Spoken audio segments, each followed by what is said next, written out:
जय हिंद साथियों, एक बार फिर से स्वागत है आपका गुरुजी उत्तराखंडी के एक और नई क्लास में।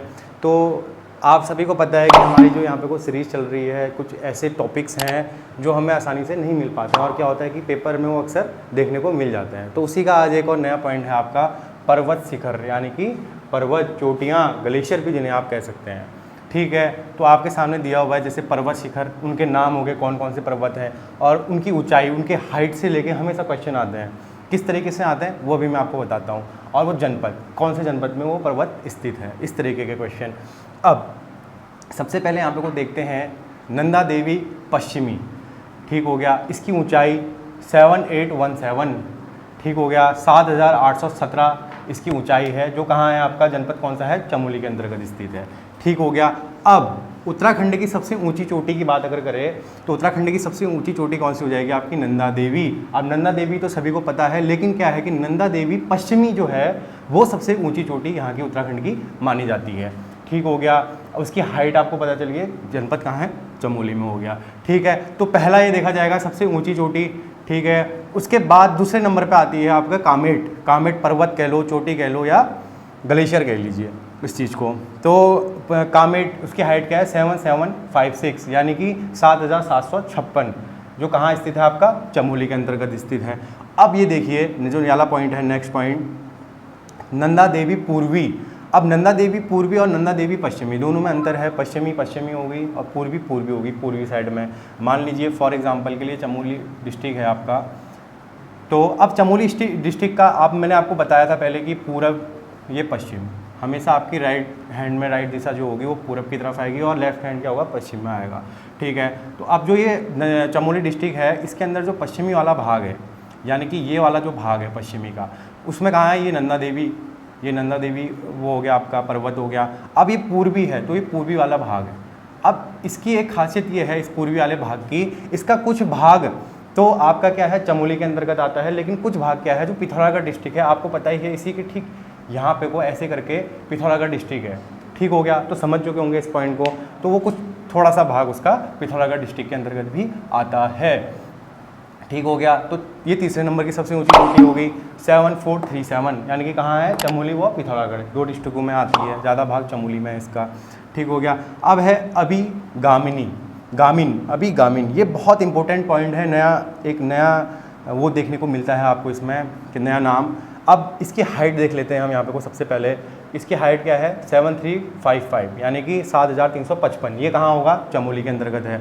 ठीक हो गया, समझ चुके होंगे इस पॉइंट को। तो इस वाले पॉइंट को थोड़ा याद करने की कोशिश करिएगा, लिख लीजिएगा कहीं पे, क्योंकि ये बहुत महत्वपूर्ण पॉइंट माना जाएगा इसका, क्योंकि ये नए नाम है। कुछ ऐसे नाम भी आएंगे इसमें जो ऑलरेडी आयोग द्वारा पूछे गए हैं, कुछ ऐसे टॉपिक्स आएंगे जो आयोग द्वारा क्या है कि आ सकते हैं, संभावना है उनके आने की, क्योंकि अक्सर क्या होता है कि आजकल नए नए क्वेश्चन हमें देखने को मिल जाते हैं एग्जाम में।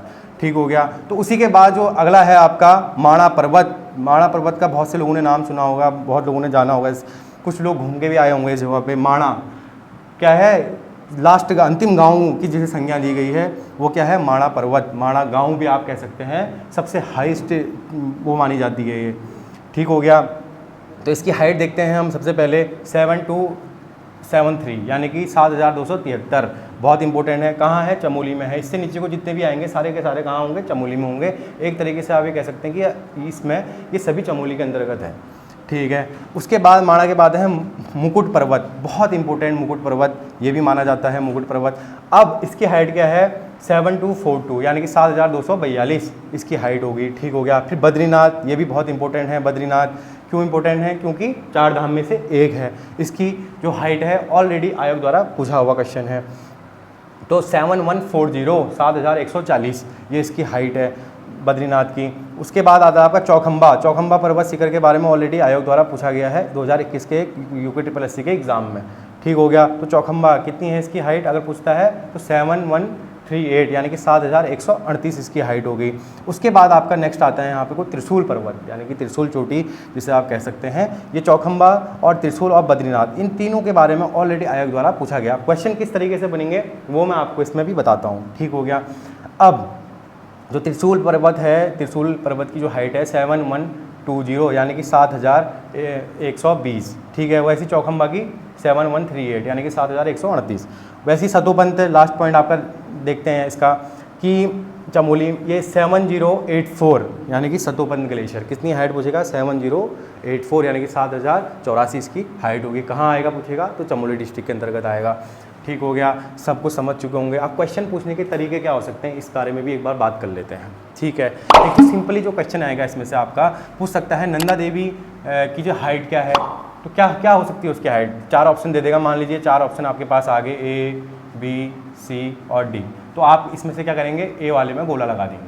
ठीक हो गया, या तो इस तरीके से क्वेश्चन पूछ लेगा आपसे, या क्वेश्चन ये आ जाएगा यहाँ पे को मान लीजिए इसके नंदा देवी पश्चिमी ये कहाँ है, कौन से डिस्ट्रिक्ट के अंतर्गत आता है, कौन से जिले के अंतर्गत है पूछेगा, तो आपसे 4 ऑप्शन दे देगा आपको, मान लीजिए उत्तरकाशी, चमोली, पिथौरागढ़ या बागेश्वर, तो क्या हो जाएगा आपका चमोली। दूसरा क्वेश्चन ये पूछ सकता है, या फिर थोड़ा टफ करने के लिए इसे क्वेश्चन को थोड़ा घुमा के पूछने के लिए इसमें क्या कर सकता है कि उसमें क्या कह देगा कि मान लीजिए 3-4 उनके नाम दे देगा आपको। ठीक हो गया, इन चारों के जैसे मान लीजिए फॉर एग्जांपल के लिए इनके नाम दे दिए आपको, ये 4 पर्वतों के नाम दे दिए यहाँ तक। अब इसमें आपसे पूछेगा क्वेश्चन कि इनकी हाइट के अकॉर्डिंग, इनको जो इनकी हाइट है उसके अकॉर्डिंग इनको लगाइए, जो सबसे लंबे हैं उसके बाद छोटे छोटे छोटे उस तरीके से, तो उसकी हाइट दे देगा, चारों पर्वत लिख देगा और उसकी हाइट के हिसाब से बोल देगा कि सबसे ज़्यादा हाइट किसकी थी, पहले वो लिखना होगा, फिर सेकंड किसकी थी, थर्ड किसकी थी, फोर्थ किसकी थी। ये क्वेश्चन ऑलरेडी आयोग द्वारा हमें देखने को मिल गया है। ठीक हो गया, तो मैं आपको हमेशा बताते रहता हूँ इन चीज़ों के बारे में कि जब आप कोई भी टॉपिक को पढ़ते हैं तो उसमें खुद से क्वेश्चन बनाने की कोशिश करिएगा कि उसके क्वेश्चन किस तरीके से बन सकते हैं। अगर क्वेश्चन बनाने का तरीका आपको पता चल गया तो आपके आधे से ज़्यादा कॉन्सेप्टों आपको क्या होंगे कि क्लियर हो जाएंगे, समझ में आ जाएंगी सारी की सारी चीज़ें आपको। ठीक हो गया, यहाँ तक का पॉइंट आप समझ चुके होंगे। ठीक है, अब इसके कुछ और टॉपिक्स में आपको देखने की कोशिश कर। ठीक हो गया, यहाँ तक आप समझ चुके होंगे। इसके बाद हमने कुछ नए पॉइंट आपको लिख दिए हैं, अब इनको भी देख लेते हैं साथ साथ में। दूनागिरी, अब दूनागिरी पर्वत कहाँ है पूछेगा तो चमोली में। उसकी ऊंचाई कितनी है, ऊंचाई इसमें सबसे ज़्यादा महत्वपूर्ण है, क्योंकि क्या होता है इनकी वो तो याद कर लोगे आप किस जगह पे पड़ते हैं, कौन से डिस्ट्रिक्ट के अंतर्गत हैं, लेकिन इनकी हाइट भी अगर कभी पूछ लेता है डीप की तरीके से तो वो भी जानना है आपको बहुत ज़रूरी हो जाता है, तभी ये चीज़ें यहाँ पे को कराई जा रही हैं। ठीक है, तो दूनागिरी 7066 यानी कि 7066 कहाँ चमोली में स्थित है। उसके बाद नेक्स्ट है यहाँ पे को गंधमादन पर्वत। गंधमादन पर्वत की अगर हाइट पूछता है 6984 यानी कि 6984, और कौन से कहाँ स्थित है पूछेगा तो चमोली के डिस्ट्रिक्ट के ही अंदर है। ठीक हो गया, तो चमोली डिस्ट्रिक्ट के अंतर्गत ही हो गया। उसके बाद नेक्स्ट है आपका यहाँ पर केदारनाथ। अब केदारनाथ धाम अलग है, केदारनाथ पर्वत अलग है। धाम पूछेगा कहाँ है तो रुद्रप्रयाग में स्थित है, सभी को पता है। ठीक है, उसके बाद अगर केदारनाथ पर्वत के बारे में पूछता है, उसकी हाइट अगर पूछता है तो 6968 ये इसकी हाइट है, 6968। डिस्ट्रिक्ट पूछेगा कौन से डिस्ट्रिक्ट में केदारनाथ पर्वत स्थित है, अगर कहता है तो कहाँ हो जाएगा चमोली डिस्ट्रिक्ट के अंतर्गत हो जाएगा। समझ चुके होंगे इस पॉइंट को, तो कन्फ्यूज होने की यहाँ पे को बिल्कुल भी ज़रूरत नहीं है, क्योंकि दोनों चीज़ें अलग है। पर्वत पूछेगा तो चमोली, अगर धाम पूछेगा तो कहाँ रुद्रप्रयाग में, मंदाकिनी नदी के तट पर। ठीक हो गया, यहाँ तक समझ चुके होंगे सारे का सारा पॉइंट को। इसमें थोड़ा देख लीजिएगा एक बार अच्छे से, क्योंकि कन्फ्यूज होने की ज़रूरत नहीं है यहाँ पे। उसके बाद नेक्स्ट है आपका पंचाचूली, ऑलरेडी आयोग द्वारा पूछा हुआ क्वेश्चन है पंचाचूली। इसकी हाइट अगर पूछता है तो 6904 यानी कि 6904 इसकी हाइट है। कहाँ है पूछता है तो पिथौरागढ़ डिस्ट्रिक्ट के अंतर्गत स्थित है। ठीक है, पंचाचूली यानी कि पौसे 5 और पौसे पिथौरागढ़। ठीक है, समझ चुके होंगे। थलय सागर बहुत इंपॉर्टेंट है, नया क्वेश्चन है, इस क्या पता आने वाले एग्जाम में देखने को भी मिल सकता है, तो इसको एक बार देख लीजिएगा अच्छे से। 6904 यानी कि 6904 इसकी हाइट है। कहाँ है उत्तरकाशी डिस्ट्रिक्ट के अंतर्गत स्थित है। ठीक हो गया, समझ चुके होंगे। नंदा कोट कहाँ क्या कितनी है हाइट 6861 6861 कहाँ स्थित है चमोली व पिथौरागढ़। इससे पहले से समझाया था ये चमोली डिस्ट्रिक्ट होगी तो और ये पिथौरागढ़ डिस्ट्रिक्ट होगी आपकी, तो इन दोनों डिस्ट्रिक्ट के यहाँ पे कोई स्थित होगा। ठीक है, तो इसका जो ज़्यादा भाग है वो चमोली में और जो कम वाला भाग है वो पिथौरागढ़ में स्थित हो गया। ठीक हो गया, समझ चुके होंगे यहाँ पे को नंदाकोट तक। उसके बाद नेक्स्ट है यहाँ पे को श्रीकंठ। श्रीकंठ के बारे में देखते हैं 6728 यानी कि 6728। ठीक है, कौन से जनपद में स्थित है उत्तरकाशी के अंतर्गत स्थित है। ठीक हो गया, यहाँ समझ चुके होंगे। उसके बाद मोस्ट इंपॉर्टेंट हाथी पर्वत, ऑलरेडी आयोग द्वारा देखने को एक क्वेश्चन मिल चुका है कि हाथी पर्वत कहाँ स्थित है, तो कहाँ कहेगा स्थित है पूछता है तो आपसे क्या हो जाएगा चमोली में स्थित है। क्या पता इस बार आने वाले एग्जाम में इसकी हाइट पूछ ले 6727 यानी कि 6727 इसकी हाइट हो गई आपकी। ठीक है, उसके बाद है देवस्थान। देवस्थान की हाइट अगर पूछता है आपसे तो इसकी हाइट हो जाएगी 6678 यानी कि 6678। ठीक है, कौन से डिस्ट्रिक्ट में है तो चमोली डिस्ट्रिक्ट में स्थित है। समझ चुके होंगे यहाँ तक।